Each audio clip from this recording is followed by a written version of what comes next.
God bless you all in the name of Jesus. Que Dieu vous bénisse tous au nom de Jésus. Je prie pour que le Seigneur Jésus vous bénisse, vous augmente et qu'il montre sa miséricorde envers vous et vos familles. Je suis tellement heureux de recommencer ces révélations, surtout de si bon matin. Oui, ça va être un bon moment. Nous prierons beaucoup, nous enseignerons beaucoup, et Dieu nous accordera beaucoup de grâce, car il est miséricordieux et extraordinairement bon envers nous. Père, nous te remercions pour cette heure. Que l'esprit de révélation repose sur nous, afin que nous te connaissions et que nous te suivions seulement toi. Père, conduis nos pas par ton esprit, ouvre nos cœurs pour que nous te voyions, non seulement te regarder, mais te voir et te connaître comme tu désires être connu, au nom de ton saint et unique Fils, Jésus-Christ. Amen. Peut-être devrions-nous dire Théo, c'est encore mieux. Écoutez-moi par l'Esprit de Dieu. Aujourd'hui, nous allons parler du faux Christ. Il est important de comprendre que, bien souvent, en tant qu'enfants de Dieu, nous suivons ce qui est populaire auprès des gens. Mais nous oublions que ce que les gens approuvent n'est pas forcément ce que Dieu dit. Ce n'est pas parce qu'une chose est populaire qu'elle reflète la pensée de Dieu. Je ne dis pas que la pensée de Dieu ne peut pas être partagée par la majorité, mais bien souvent ce n'est pas le cas. Si tu veux connaître l'Esprit de Dieu et rester dans les desseins de Dieu en tant qu'enfant de Dieu, il faut comprendre les dangers qui guettent ceux qui sont appelés par Dieu. La bonne nouvelle, c'est que notre protecteur restera toujours le Saint-Esprit. Tu n'auras jamais besoin de quelqu'un d'autre pour te couvrir, te protéger ou t'avertir mieux que le Saint-Esprit. Quiconque a besoin d'être instruit physiquement pour discerner ce qui est spirituel est une personne aveugle. Elle n'a pas l'Esprit de Dieu en elle. L'Esprit de Dieu nous conduit à toute la vérité. Il n'est pas écrit que ton pasteur, ton évêque, ton prophète ou ton apôtre te conduira à toute la vérité. C'est l'Esprit du Dieu vivant qui le fera. C'est l'Esprit du Dieu vivant qui prendra de ce qui est du Seigneur Jésus et te le donnera. La Bible le dit ainsi. Il est ton enseignant. Chaque fois que nous privilégions l'opinion des hommes par rapport à l'Esprit de Dieu, il y a un problème. Cela veut dire aussi qu'il faut savoir quand un homme parle par l'Esprit de Dieu et quand il parle selon son âme. Il est important de différencier les deux. Je ne sais pas si quelqu'un m'entend, mais vous devez savoir la différence. Comment savoir quand quelqu'un parle par l'Esprit de Dieu et quand quelqu'un parle simplement? Pour éviter les pièges dans lesquels beaucoup d'entre nous tombent, il faut pouvoir détecter où le Saint-Esprit parle. Le Seigneur Jésus l'a dit ainsi.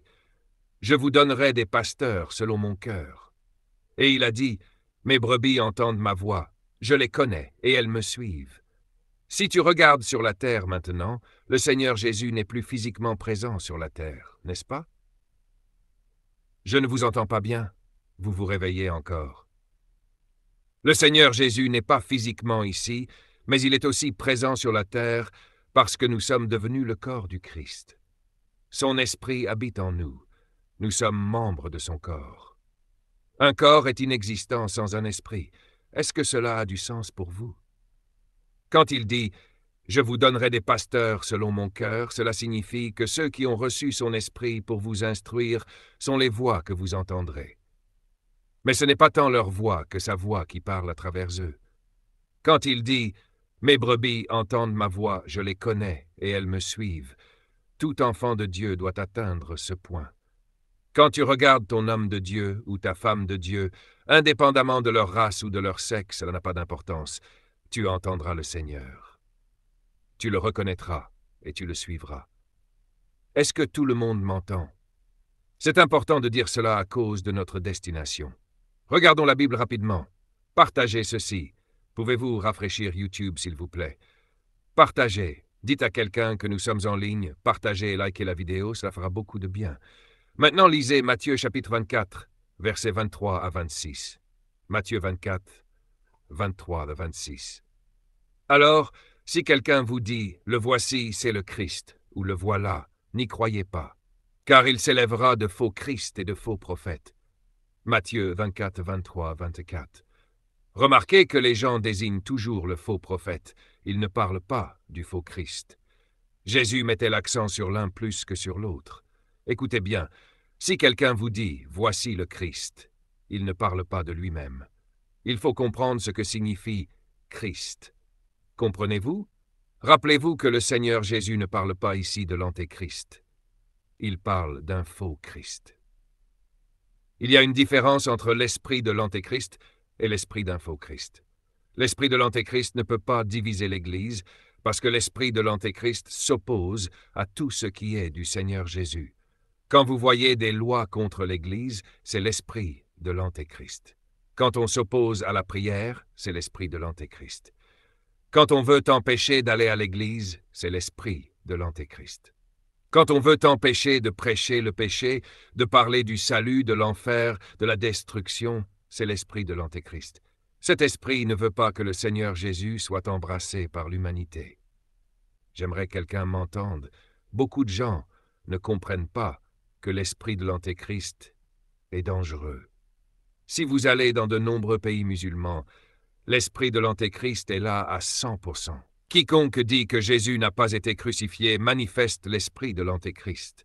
Quiconque dit que Jésus n'est qu'un prophète, qu'il était seulement un homme, manifeste l'esprit de l'Antéchrist, parce que cet esprit dilue la nature du Christ et le prive de sa divinité.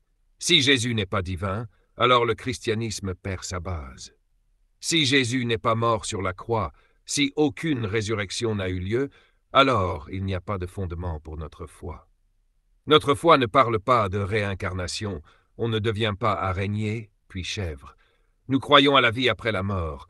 À la mort, notre corps repose jusqu'au jour de la résurrection, mais notre esprit et notre âme sont dans la présence de Dieu.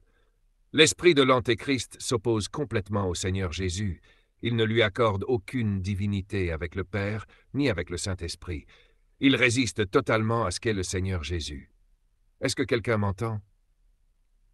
Mais l'esprit d'un faux Christ l'embrasse en partie, tout en vous égarant vers lui-même. Là est le danger. Un faux Christ peut être parmi vous, et vous ne le savez même pas. C'est l'esprit du faux Christ qui divisera l'Église, parce que le faux Christ est à l'intérieur de l'Église, pas à l'extérieur. L'esprit du faux Christ est déjà dans l'Église. Le Seigneur Jésus avertit en disant qu'il y aura tant de tribulations en ces jours. La vie sera si difficile que, si ce n'était pas abrégé pour le sac des saints, personne ne survivrait.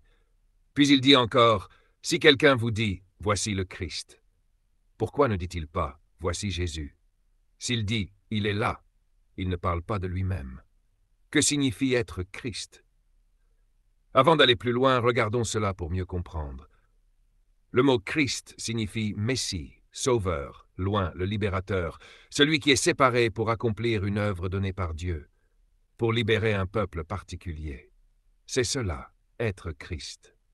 Quand j'étais jeune, les gens priaient souvent en disant « Jésus-Christ le Messie » ou « Au nom de Jésus-Christ le Messie ». Ils identifiaient ainsi qu'il est l'unique, celui d'un genre ou un pour libérer le monde. Est-ce que cela a du sens pour vous?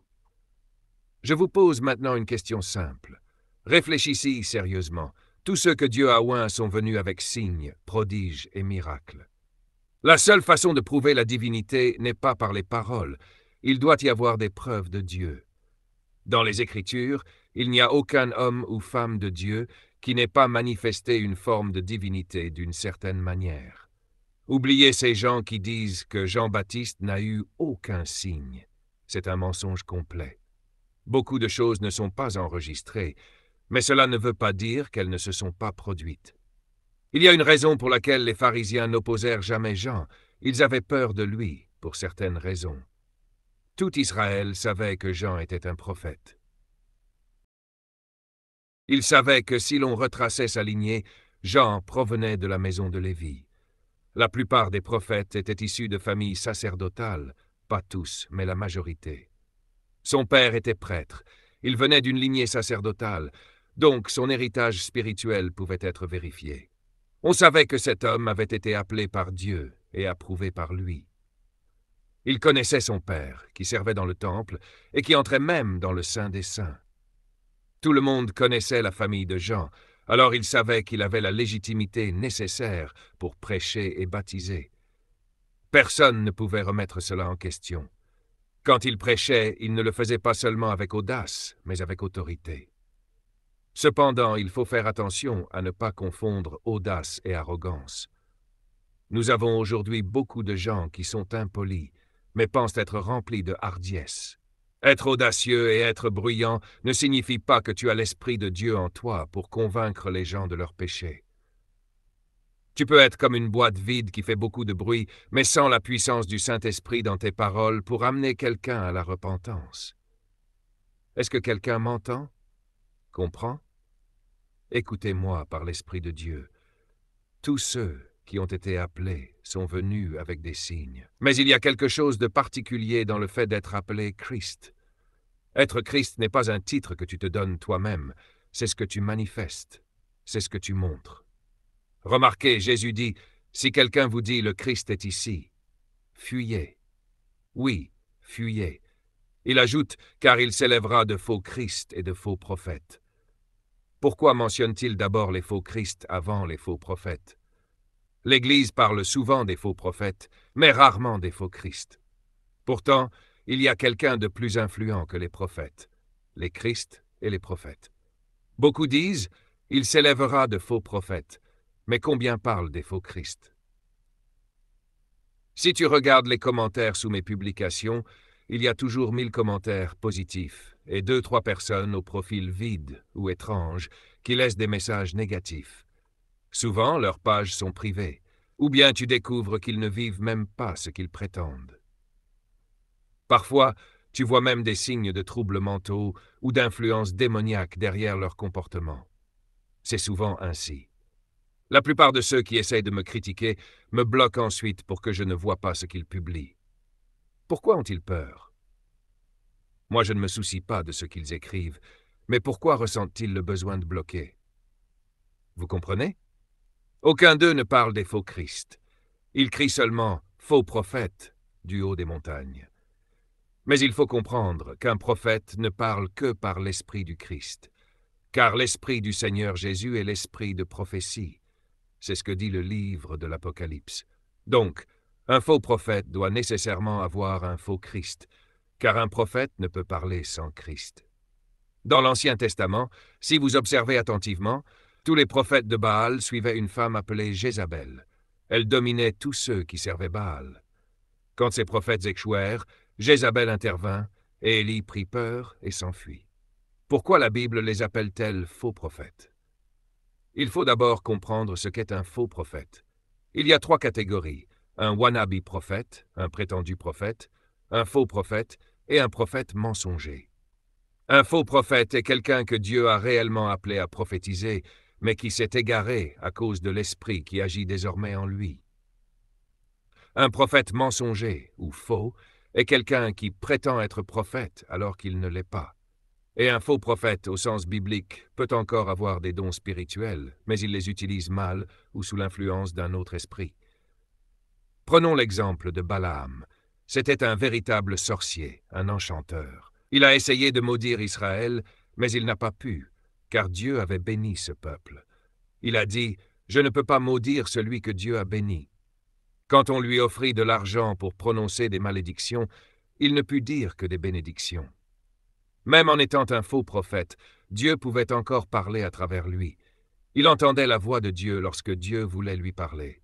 Ainsi, un faux prophète qui ne peut pas du tout entendre dans l'esprit n'est pas un faux prophète, il est simplement un imposteur. Ensuite, il y a ceux qui opèrent avec des esprits familiers, dans la sorcellerie et la divination. Le terme « esprit familier » signifie un esprit qui est resté dans une famille pendant longtemps, se transmettant de génération en génération, devenant une sorte d'héritage spirituel.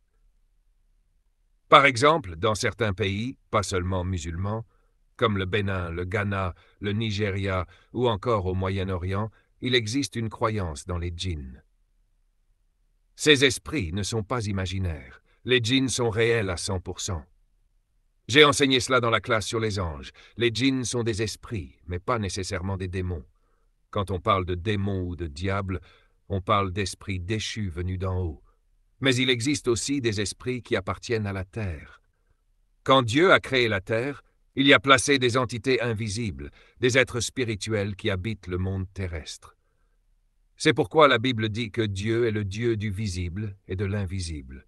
Cela fait référence au royaume terrestre. Ceux qui sont dans les cieux ne connaissent pas l'invisible.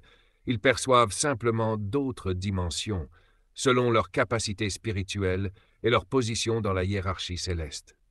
Par exemple, dans Apocalypse chapitre 5, il est écrit qu'un ange puissant descendit du ciel et cria « Qui est digne d'ouvrir le livre et d'en rompre les sceaux ?» Et Jean regarda sur la terre, au ciel et sous la terre, mais personne n'était digne d'ouvrir le livre. Pourtant Jésus, dans sa chair, était au ciel, mais même l'ange puissant ne pouvait le voir. Seul l'un des anciens célestes put dire « Ne pleure pas, car le lion de la tribu de Juda, le rejeton de David, a vaincu pour ouvrir le livre et en rompre les sceaux. » Jésus était toujours au ciel, mais seul l'ancien le voyait. Le grand ange, lui, ne pouvait pas. Jean, bien comme prophète et dans l'esprit, voyait cet ange, mais l'ange ne voyait pas Jésus. Cela montre que, même dans le monde spirituel, tout est une question de dimension et de perception. C'est pourquoi Satan ne savait pas que Dieu pouvait lire ses pensées et ses intentions. Lorsqu'il méditait sa rébellion et rassemblait les anges sous son autorité, il ne réalisait pas que les êtres supérieurs pouvaient voir tout ce qu'il faisait. Dieu n'eut même pas besoin d'intervenir. C'est Michel qui descendit et les chassa du ciel. Quelqu'un demande « Papa, combien de chaînes YouTube as-tu » Il n'y a qu'un seul Prophet Lovi, et elle est vérifiée. Si tu regardes mon profil, tu verras, il n'y en a qu'une. Beaucoup de gens republient mon contenu et j'en suis heureux, parce que l'essentiel, c'est que davantage de personnes entendent parler du Seigneur Jésus. Mais je n'ai qu'une seule page YouTube.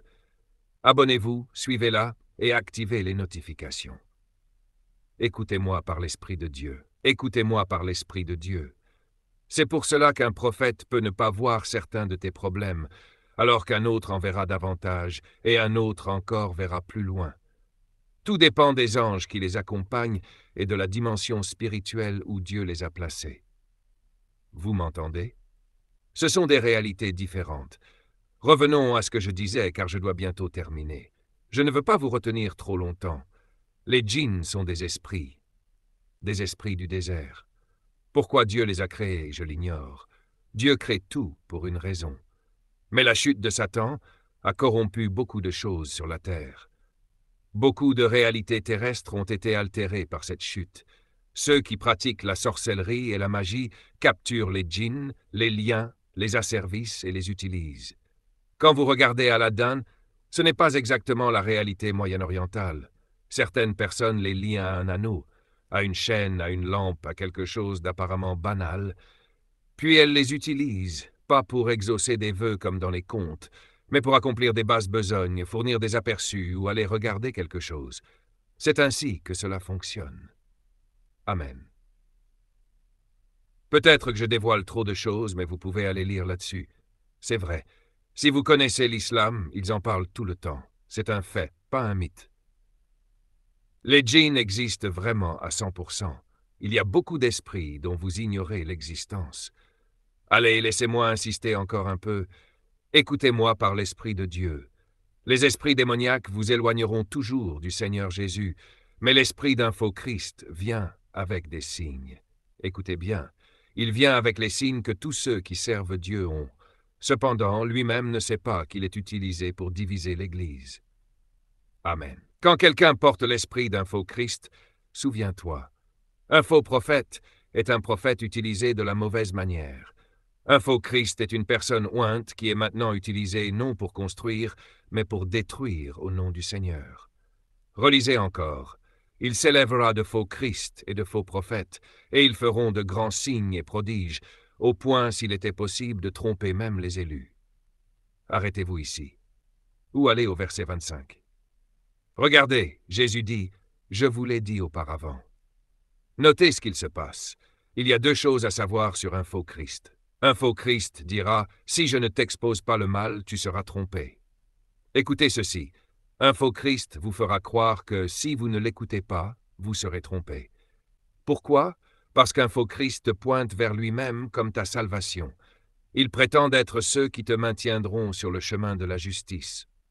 Pourtant, c'est l'Esprit du Dieu vivant seul qui peut nous garder en Christ. Lui seul peut garder nos cœurs, nos pensées et tout ce qui nous concerne dans le Seigneur Jésus.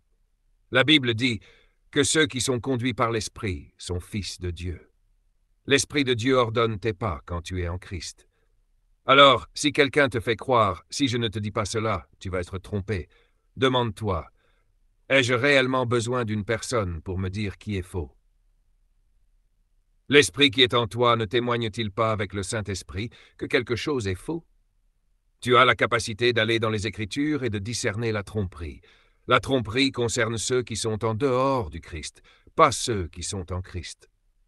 C'est pourquoi l'apôtre Paul a dit « Ils sont sortis du milieu de nous parce qu'ils n'étaient pas des nôtres ». Qu'est-ce qu'un faux Christ produit? Il instille la peur. Tout le monde est faux, sauf moi. Et le problème avec ceux qui sont sous cette influence, c'est qu'ils ne savent même pas qu'ils sont sous influence. Ils sont inconscients. Écoutez-moi, ils ne savent même pas. Hier, quand je parlais, Mama Gana était là et tous les autres à l'église. Je citais quelque chose dont elle était témoin. Je connais des hommes de Dieu, des prophètes, qui ont essayé de m'utiliser. Je les connais et eux savent que je les connais. Et j'ai réglé cela avec eux de manière définitive. Certains ont tenté de profiter de ma générosité. Certains ont pensé pouvoir manipuler et détourner ma voix.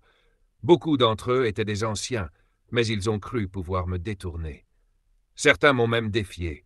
« Tu ne m'as pas écouté. Maintenant, regarde ce que je vais faire. » Je leur ai répondu « Très bien, fais-le. Voyons qui a la puissance. » Et ils ont eu peur. Après 1 semaine, 2 semaines, ils ont rappelé, menacé des gens, puis, quelques jours après, ils ont dû retirer leurs paroles. Pourquoi? Parce qu'ils avaient essayé de me manipuler. Imagine si j'avais été offensé par cela et que j'avais commencé à prêcher contre les prophètes, cet esprit entrerait en moi, car un faux Christ opère à partir de l'offense. C'est ici que naît ce système. Quelqu'un m'a fait ceci, quelqu'un a fait cela à mon père, à ma mère. Voilà pourquoi j'agis ainsi. Mais tu ne fais rien pour Dieu à cause de ce qui t'est arrivé. Tu obéis parce que Dieu t'a commandé et t'a rendu capable d'agir. Ne prêche pas par amertume, car si tu prêches par la douleur, tu égareras les gens. Ce ne sera pas l'Esprit de Dieu qui parlera, mais ta blessure. Ce que tu as traversé parlera à travers toi, et non le Seigneur. Beaucoup ont souffert, et moi aussi j'ai souffert, mais ma douleur ne m'a jamais poussé à prêcher par vengeance. Je parle rarement de ce que j'ai vécu lors de mon divorce. Si tu regardes ma vie, même avant mon premier mariage, quand je suis allé au Zimbabwe, j'ai emmené mon fils avec moi. Mon fils voyage avec moi quand je peux le sortir de l'école. Pourquoi je fais cela? Parce que ses souvenirs resteront avec lui toute sa vie. L'école sera toujours là. Les moments partagés sont précieux. Je me souviens encore des voyages avec ma mère et mon père, du vol quand j'avais 3 ans, quand nous partions de Nairobi vers la Tanzanie pour un service. Je me rappelle être assis entre eux, nous 3 seuls. Mes frères et sœurs étaient à l'école. Je me rappelle aussi les trajets avec ma mère jusqu'à Namanga, à la frontière entre le Kenya et la Tanzanie, quand elle achetait des objets Masaï. Je me souviens de tout cela très clairement. Quand j'ai emmené mon fils, mon petit frère Mike Dupree, mon premier fils spirituel Charles Jackson et le pasteur Ajay, ainsi que d'autres, Jeremy aussi, nous sommes allés filmer. Avant d'arriver au bidonville, il y a un quartier en surplombe. Je les ai conduits là, sans leur dire. Ils n'en revenaient pas de voir comment vivent certaines personnes. Je leur ai dit, ce n'est même pas le bas du bas, c'est avant le fond. Ils étaient choqués. Je leur ai dit, regardez ces enfants qui jouent, j'étais l'un d'eux. Si ce n'était la grâce de Dieu, si ce n'était la miséricorde de Dieu, je serais toujours parmi eux. C'est par la main puissante de Dieu qu'il m'en a tiré. Tout le monde a été stupéfait et a dit, maintenant, ce que tu nous dis prend sens. Quand je m'habille bien et que j'achète des choses, je m'en fiche de ce que les autres pensent. Je sais d'où je viens. Mon cœur est généreux à cause de mes origines, mais cela peut aussi rendre avare. Moi, j'ai choisi autrement. Écoutez-moi par l'Esprit de Dieu. L'amertume fait de toi un faux sauveur. Ce que tu commences à faire, c'est vouloir sauver les gens d'une chose que Dieu t'a peut-être permis de traverser pour que tu apprennes et que tu ne sois plus naïf. Beaucoup disent « Moi aussi j'ai été trompé par un faux prophète ». Non, ils ont cru entendre, et l'Esprit Saint leur a permis de voir pour qu'ils s'en sortent, et apprennent à naviguer ces réalités. Mais si tu te considères comme trompé, alors tu n'es pas appelé. Car la seule protection contre la tromperie, c'est l'Esprit de Dieu. Amen. Ni la force humaine, ni la sagesse humaine, rien de cela ne peut te sauver. Quand tu grandis spirituellement, tu commences à reconnaître ceux qui sont réellement oints par Dieu. Mais ce qui rend certains faux, ce n'est pas toujours ce qu'ils prêchent, c'est l'esprit avec lequel ils prêchent. Beaucoup pensent qu'une personne devient fausse uniquement lorsqu'elle dit des mensonges. Ce n'est pas vrai. Tu dois observer l'intention derrière les paroles. Car même une vérité, dite avec une mauvaise intention, peut te conduire sur un mauvais chemin. Satan a utilisé la vérité pour tromper le Seigneur Jésus. Il a aussi utilisé la vérité pour tromper Adam et Ève. Il leur a dit « Dieu ne veut pas que vous soyez comme lui », alors que Dieu les avait déjà créés à son image et à sa ressemblance. Il a dit « Le jour où vous mangerez de ce fruit, vous deviendrez comme lui ». Il disait une part de vérité, mais son intention était un mensonge. Preuve dans Genèse 3,22. Voici, l'homme est devenu comme l'un de nous, connaissant le bien et le mal. Satan n'avait donc pas menti. Il avait dit la vérité, mais hors du temps, dans un contexte que l'homme ne pouvait ni comprendre ni assimiler. Il a utilisé la vérité contre eux dans leur naïveté. Ainsi, quelqu'un peut te dire la vérité, mais avec une mauvaise intention. Et c'est cela, la plus grande tromperie. La vérité utilisée avec une intention mauvaise. C'est le sommet du mensonge. Le diable est appelé le père du mensonge et le trompeur. Mais un grand menteur ne te raconte pas toujours des faussetés. Il te dit la vérité avec une mauvaise intention pour te manipuler, te pousser à agir d'une manière qui te détruira sans même que tu comprennes comment tu as été piégé. Les faux Christ, eux, se sentent toujours menacés par quelqu'un de plus puissant qu'eux. Si quelqu'un opère à un niveau supérieur, il le diabolise. Il trouve un moyen d'amener les gens à se détourner de ceux qui les dépassent pour les ramener vers eux-mêmes. Je vais être honnête, je me fiche d'être célèbre.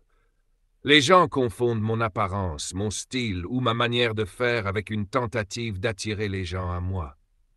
Aucun pasteur n'a des dreadlocks et des tatouages en pensant que cela fera venir les gens à l'église. Il faut être fou pour croire cela. Je ne cherche pas des gens qui me suivent. Je veux qu'ils suivent le Seigneur Jésus, pas moi.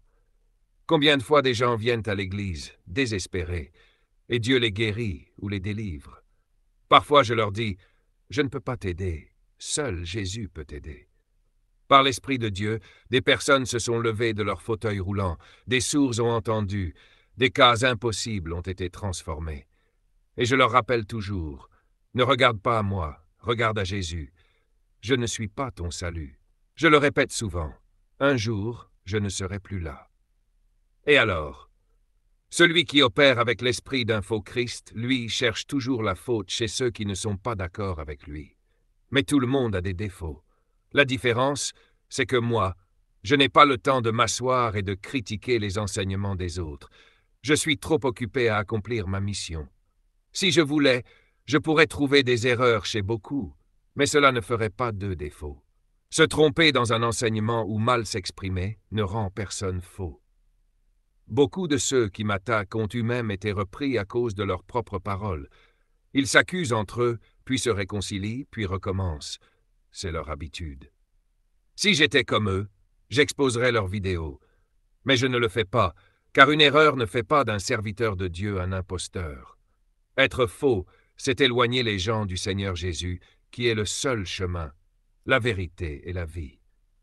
Le problème avec les faux Christ, c'est qu'ils t'amènent quand même à parler de salut, mais à leur manière. Ils croient que leur version du christianisme est la seule vraie. Certains disent, si tu portes une perruque, c'est démoniaque, ou si tu bois ceci ou cela, c'est impur. Ils prêchent leur expérience, pas la parole de Dieu. Oui, il est possible que des objets, des vêtements ou des aliments soient utilisés par les démons, mais tu ne peux pas en faire une doctrine, car ce n'est pas la vérité de tout le monde. Paul a dit, « Même si je mange des aliments offerts aux idoles, à cause de la vérité que je connais, cela ne me fera rien. Mais si quelqu'un de plus faible me voit et trébuche à cause de cela, alors je m'en abstiendrai pour ne pas le faire tomber. » Alors pourquoi prêche-t-on contre Starbucks? Écoutez-moi, je pourrais prendre un abonnement de 10 ans là-bas, rien ne m'arriverait. J'ai été empoisonné et je n'en suis pas mort, et la personne est venue me le confesser. Quand Dieu te tient dans sa main, personne ne peut te ravir de là. Jésus a dit, « Ceux que le Père m'a donnés, nul ne peut les arracher de ma main. » Mais un faux Christ te fera croire que tu peux être arraché des mains du Christ. Écoutez-moi par l'Esprit de Dieu. Ne laisse pas la faiblesse d'une personne te pousser à la juger ou à la condamner. Nous sommes tous faibles, chacun à sa manière, et ne laisse pas les échecs passés de quelqu'un définir son avenir. Ce qu'il était n'est pas ce qu'il est devenu. Les faux Christ aiment te rappeler ce que tu étais autrefois. C'est vrai. Et certains vont même jusqu'à dire des choses insensées, comme « avoir des relations sexuelles avant le mariage n'est pas un péché ». Comment peut-on mentir avec autant d'audace?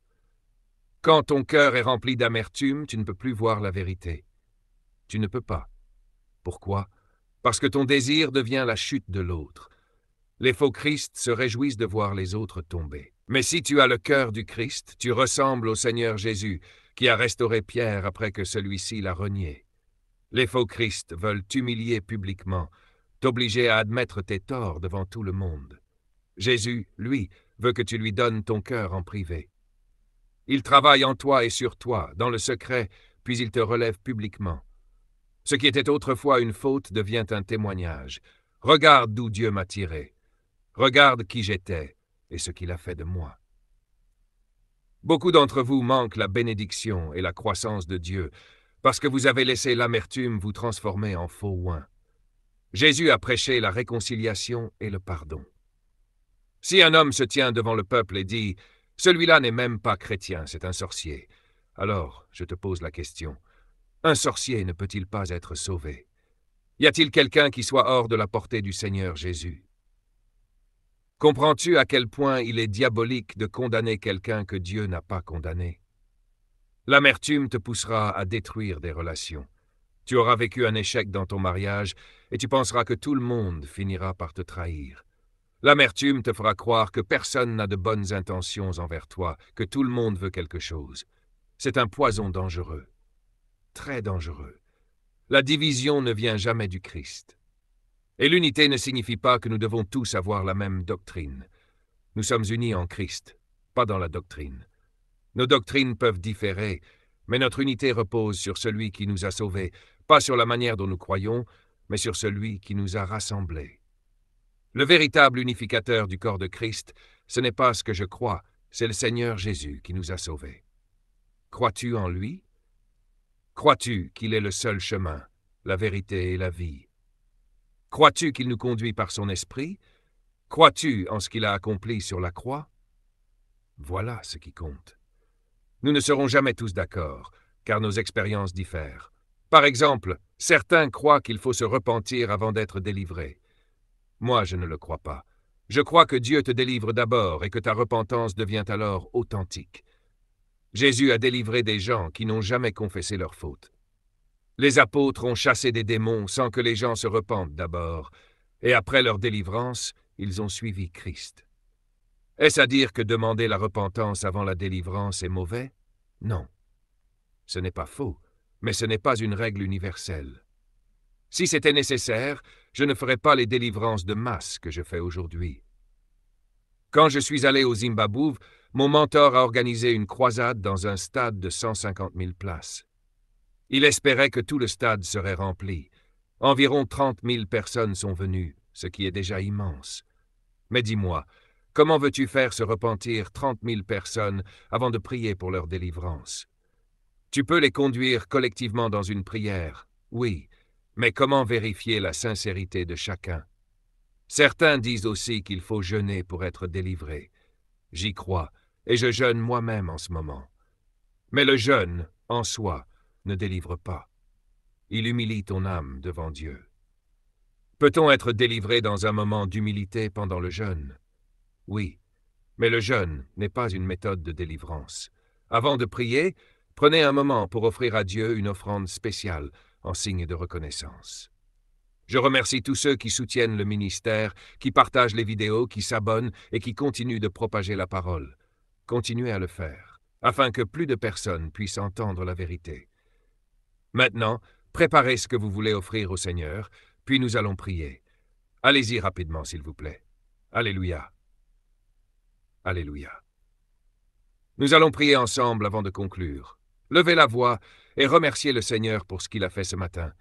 Je crois que tout ce que le prophète a dit changera la vie de quelqu'un aujourd'hui. Père, nous te remercions pour cette matinée. Tu as choisi de nous bénir à travers ton serviteur. Nous savons que tu es en train de changer des choses dès maintenant.